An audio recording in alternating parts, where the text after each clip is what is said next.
முருகா, நான் உனக்காக ஈரோட்ல இருந்து 250 கிலோமீட்டர் நடந்தே வந்திருக்க முருகா. ஏன்டா ஈரோட்டுக்கு பழனிக்கு 150 கிலோமீட்டர் கூட வராது. உனக்கு எப்படி 250 கிலோமீட்டர் வந்துச்சு? இல்ல முருகா, நான் பக்தியோட நடந்து வந்ததுனால கொஞ்சம் தூரம் அதிகமாயிடுச்சு.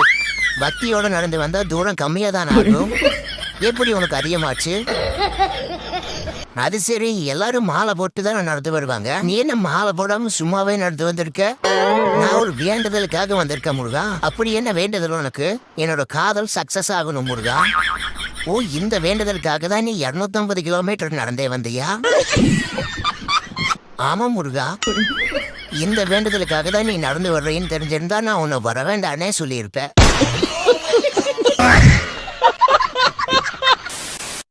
முருகா, நான் இனிமேல் எந்த பொண்ணையுமே பார்க்க மாட்டேன். ஏன் எந்த பொண்ணு உன்னை பார்க்க மாட்டேங்குதா? அது இல்ல முருகா, நான் வாழ்க்கையில சாதிக்கலான்னு முடிவு பண்ணிட்டேன். முருகா முருகா முருகா முருகா. வாவ், யாருங்க நீங்க இவ்வளவு ஒயிட்டா இருக்கிறீங்க? ஆமா, நீங்க எந்த ஊரு? நான் உங்களை பார்த்ததே இல்ல.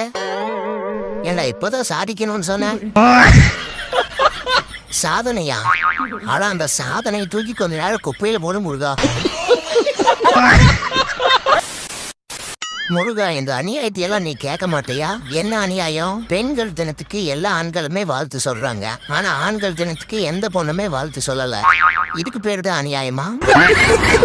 ஆமா முருகா, அதனால நான் ஒரு சங்கம் ஆரம்பிக்க போறேன் முருகா. எதுக்கு? வீணா போறக்கா? அது இல்ல முருகா, ஆண்கள் ரொம்ப பாவம் முருகா. அவங்களை எப்படியாவது பாதுகாக்கணும் முருகா. அதுக்கு தான் நான் சங்கம் ஆரம்பிக்கலான்னு இருக்கேன். முருகா முருகா முருகா முருகா. யார் அந்த பொண்ணு? செம அழகா இருக்கா. பெண்கள் ரொம்ப நல்லவங்க முருகா. எது? பெண்கள் நம் நாட்டின் கண்கள். பெண்கள் தான் நம் நாட்டின் உயிர் மூச்சு. அப்ப ஆண்கள்? ஆனா அந்த பரதேசி நாய்களை பத்தி நீ ஏன் கவலைப்படுற முருகா? அவங்க என்ன ஆனா நம்மளுக்கு என்ன? டேய், எனக்காக ஒரு பாட்டு பாடுறா. பாட்டெல்லாம் எனக்கு பாட தெரியாது முருகா. ஒரு 2 லைனாவது பாடுறா. எனக்கு ஒரு லைன் கூட பாட தெரியாது முருகா. முருகா முருகா முருகா. இத நான் பொண்ணா தேவதையா இவ்வளவு அழகா இருக்கா? ஏங்க, நான் உங்களுக்காக ஒரு கவிதை சொல்றேன். எங்கே சொல்லு பாப்போம். வானத்திலிருந்து ஏணி போட்டு இறங்கி வந்த சிறகில்லா தேவதையே, நடமாடும் தேன் நிலவே, அழகே பார்த்து பொறாமைப்படும் பேரழகே, நான் உனக்காக கட்டவா ஒரு கோயில் என் அன்பே. ஏண்டா, எனக்கு ஒரு பாட்டு பாட சொன்னா தெரியாதுங்கிற? இப்ப அந்த பொண்ணை பார்த்த உடனே கவிதையே சொல்லிட்டு இருக்க. நான் எங்க முருகா சொன்னேன்? அந்த பொண்ணை பார்த்த உடனே தானா வருது. நான் என்ன பண்றது?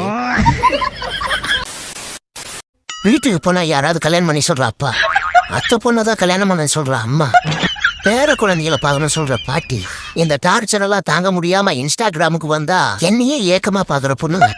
ஆனா அவங்க எல்லாருக்கிட்டையும் ஒரே ஒரு பதிலா சொல்லுவான், கட்னா அந்த பொண்ணுதான் கல்யாணம் பண்ணி கைப்பிடிப்பேன். இது வரைக்கும் அந்த பொண்ணு யாருன்னு நான் யாருக்கிட்டுமே சொன்னதில்லை. ஏன்னா அந்த பொண்ணு யாருன்னு எனக்கே தெரியாது. உனக்கு எந்த மாதிரி பொண்ணுடா வேணும்? எனக்கு பொண்ணு நல்ல பொண்ணா இருந்தா அதுவே போதும் முருகா. எனக்கு வேற எதுவுமே வேண்டாம்.